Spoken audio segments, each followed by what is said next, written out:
Om Shanti. Good morning.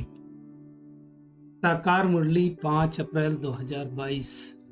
बाबा का मीठा मीठा पत्र हम मीठे मीठे बच्चों के मीठे मंथन के लिए। मंथन शुरू करने से पहले पवित्रता के सागर से बाबा की पवित्र किरणों के नीचे बैठ जाते हैं और अनुभव करते हैं, मैं पवित्र स्वरूप आत्मा हूं।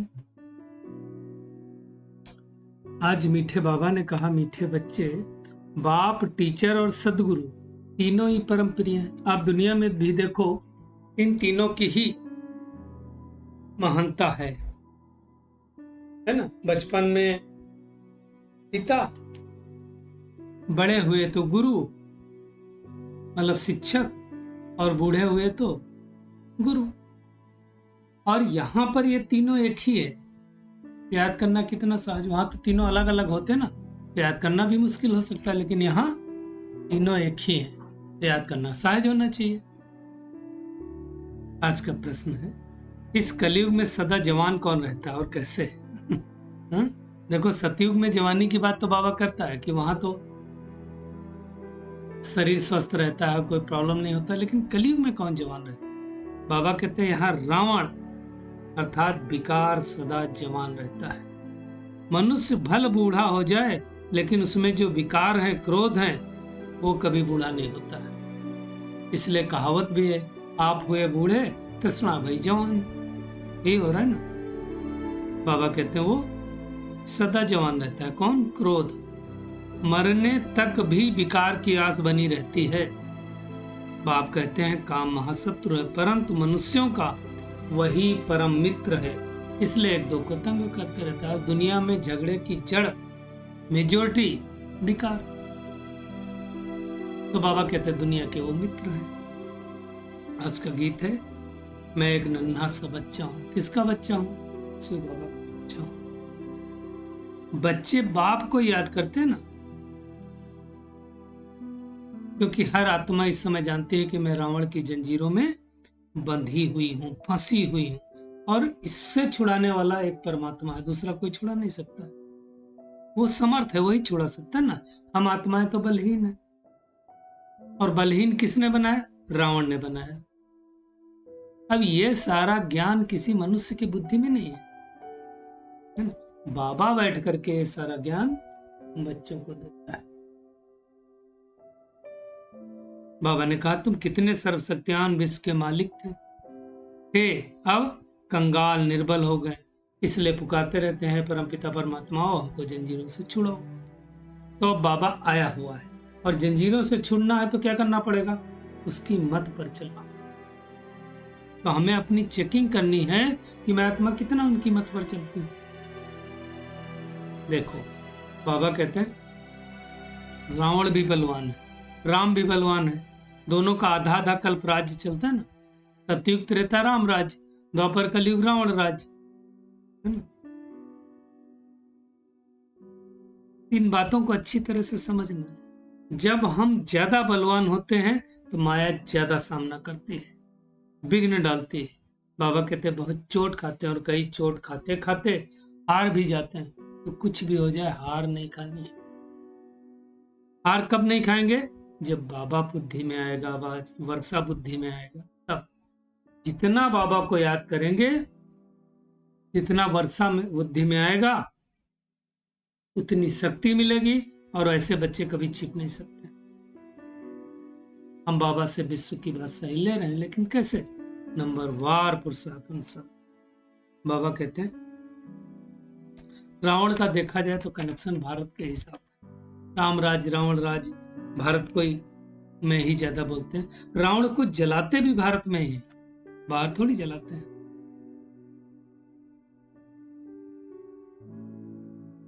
आधा कल्प के बाद रावण राज्य शुरू होता है। अब ये रावण राज्य जब शुरू हुआ, इसका मतलब बाकी जो धर्म वाली आत्माएं आई वो निकली कहां से? जरूर सूर्यवंशी व चंद्रवंशी वालों से ही तो निकले होंगे। इस्लामी धर्म वाले, बौद्धी धर्म वाले, एक धर्म से फिर अनेक बिरादरियां निकलती रहती हैं, ऊपर से आते रहते हैं। धर्म पिता है, धर्म स्थापन होता रहता है। बाबा कहते हैं सतो प्रधान से तमो प्रधान बनना ही है, तमो प्रधान से फिर बाबा आएगा तो सतो प्रधान बनना ही है। ये खेल है हार और जीत का, है ना। जो पहले पावन थे वही अब पतित बने। मतलब हम पहले कैसे थे, प्रतीक त्रेता में पावन थे, पतित बन गए। फिर से परमात्मा पावन बना रहा है। अब हम पतित बन गए इसलिए अपने को हिंदू कहलाने लगे, क्योंकि देवी देवता तो कहला नहीं सकते ना। बाबा कहते हैं वही देवी देवताएं, पहले देवता फिर क्षत्रिय फिर वैश्य फिर शूद्र बनते हैं। अब हम ब्राह्मण बने हैं तो चेकिंग करना, हम सच्चे सच्चे ब्राह्मण हैं। सच्चे सच्चे ब्राह्मण मतलब ब्रह्मा बाबा के आचरण पर चलने वाले, उनको ब्राह्मण कहा जाता है। और ब्राह्मण धर्म वाले ही, यानी ब्राह्मण वर्ण वाले ही देवता बनेंगे, दूसरा कोई देवता नहीं। ढेर नॉलेज बाबा के त्याग करके लेंगे। हम पुरुषार्थ किस लिए कर रहे हैं? सूर्यवंशी राजधानी में आने के लिए। उसमें भी मुख्य तो 8 है, बाकी तो वृद्धि वो पाती रहती है। कौन आएंगे उसमें? जो मम्मा बाबा का बनेंगे, उनको फॉलो करेंगे, वो आएंगे। जो अच्छी रीत पुरुषार्थ करेंगे वो उनके राज्य में आएंगे। तो पहले पहले सबको बाबा का परिचय देना। बाबा कहते हैं देखो, जब सभी आत्माएं ऊपर से नीचे आ जाएंगी, फिर एक साथ झुंड के मिसल बाबा के साथ चलेंगे तो बड़ा झुंड होगा। लेकिन आत्मा इतनी सूक्ष्म है ना, इन आंखों से दिखाई तो देती नहीं, इसलिए किसी को पता नहीं चलता है। बाबा कहते हैं आत्मा भी स्टार है, परमात्मा भी एक स्टार है। यहां सृष्टि के आदि मध्य अंत को पढ़ना होता है।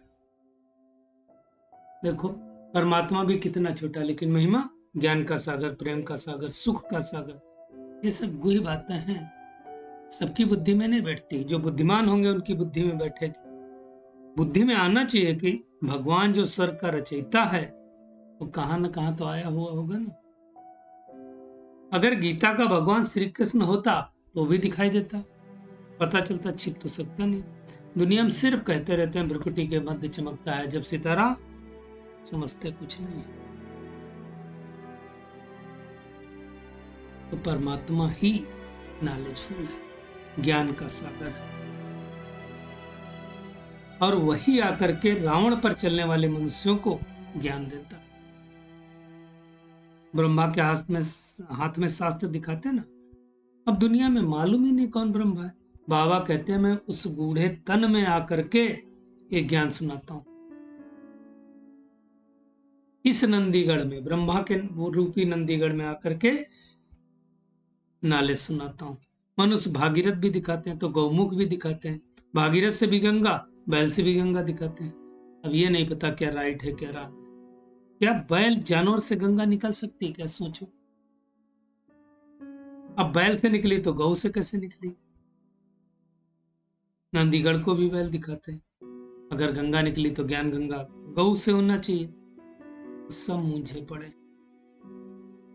बाबा ही आकर के सत्य बात समझाते हैं।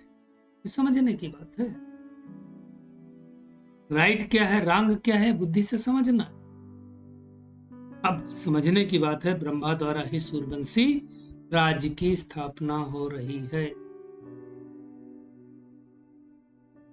पढ़ाई से जो सूर्यवंशी चंद्रवंशी राजघराने के होंगे ना, वो निकलते आएंगे। तुम ये ज्ञान सुनाते जाओ और वो निकलते जाते हैं। हमारा अनुभव है कि चाहे 100 लोगों को ज्ञान सुनाओ, चाहे 500 लोगों को ज्ञान सुनाओ, निकलते वही हैं जो उस धर्म की आत्माएं होती हैं। बाकी आत्माओं को कुछ समझ में नहीं आता। सुनेंगी तो मुश्किल से कोर्स करेंगे, उसके बाद नहीं आएंगी। लेकिन जो इस धर्म की आत्माएं होंगी वो रेगुलर हो जाती। अमृत बेला भी रेगुलर करेंगी, नुमासाम भी रेगुलर करेंगी, मुरली भी रेगुलर सुनेंगी, क्योंकि वो इस धर्म की आत्माएं, बाकी उस धर्म की नहीं है। समझने की बात है। ये सब बातें बाबा ही समझाते हैं, और दुनिया में तो कोई समझा ही नहीं सकता, किसी को पता ही नहीं है।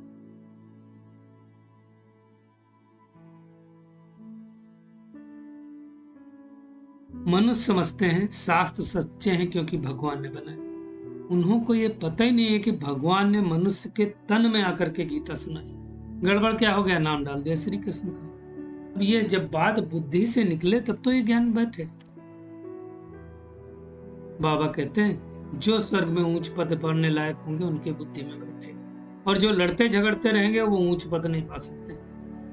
बाबा साफ साफ कह देते तुम दैवी गुण वाले नहीं हो, धारणा नहीं होती तो जरूर विकार में जाते होंगे, तो ऐसे लोग ऊंच पद पा नहीं सकते हैं। बाबा कहते हैं मैं दाता हूं तो तुम्हें भी किसी से कुछ मांगना नहीं। जिसको इंश्योर करना होगा, जिसको अपना भविष्य बनाना होगा, अपने आप बनाएगा, मांगने की कोई बात नहीं है। बाबा कहते हैं वैसे भी देखा जाए तो दुनिया में सब इंश्योर किसके पास करते हैं? भगवान के पास करते हैं। ये भगवान ने दिया, अब भगवान आया है डायरेक्ट, तो उसके पास इंश्योर कर लो। कन्या के पास बाबा तो कहते कुछ होता नहीं। जैसे मम्मा को देखो ना, क्या इंश्योर किया, शरीर यज्ञ में दिया, इतना ऊंच पद पाया है ना। यही जगत अम्बा बनी ज्ञान ज्ञानेश्वरी, फिर राजराजेश्वरी बनती। तो ऐसा हमें भी बनना है। तो आज का होमवर्क, एक तो बाप, हमारा बाप टीचर सदगुरु है, इसलिए प्यार से उनको याद करना है। सपूत बच्चा बनने के लिए बाबा की संपूर्ण श्रीमत का पालन करना है। जो भी बुरी आदतें हैं सब छोड़ देना, मांगना भी नहीं किसी से, झूठ बोलना, क्रोध करना, कुछ भी नहीं करना है। बाबा के पास अपना सब कुछ इंश्योर कर देना है। आज का बाबा का वरदान है सदा हर कर्म में रूहानी नशे का अनुभव करने और कराने वाले खुश नसीब हो। बाबा कहते हैं संगम युग पर आप बच्चे सबसे अधिक खुश नसीब हो। क्यों? क्योंकि स्वयं भगवान ने आपको पसंद कर लिया। हम कितने खुश नसीब हो गए, भगवान ने हमें अपना बना लिया। बाबा कहते हैं बेहद के मालिक बन गए। भगवान की डिक्शनरी में हु इज हु, कौन है भाई? दुनिया में कहते हु इज हु, आप कौन है भाई? उसमें मेरा नाम है कि हम सतयुगी प्रिंस प्रिंसेस हैं। बेहद का बाप मिला, बेहद का राजभाग मिला, बेहद का खजाना मिला। बाबा कहते हैं इसी नशे में सदा रहो, यही नशा रहे तो अतीन्द्रिय सुख का अनुभव होता रहेगा। यह है बेहद का रूहानी नशा। बाबा कहते हैं इसको अनुभव करते रहेंगे तब कहेंगे खुश नसीब है। स्लोगन है साधनों को सेवा के प्रति यूज करो, आराम पसंद बनने के लिए नहीं कि हमको ये साधन मिल गया तो आराम करें। चलिए परमात्मा किरणों के नीचे बैठ जाते हैं और अनुभव करते हैं मैं बहुत शक्तिशाली आत्मा हूं, परमात्मा की संतान हूं, अपना सब कुछ बाप के पास इंश्योर करने वाली, इसलिए सब सेवा में सफल करने वाली उस नसीब आत्मा हूं। शुक्रिया मीठे प्यारे बाप दादा, शुक्रिया आप सभी का इस मीठे मंथन के लिए। ओम शांति।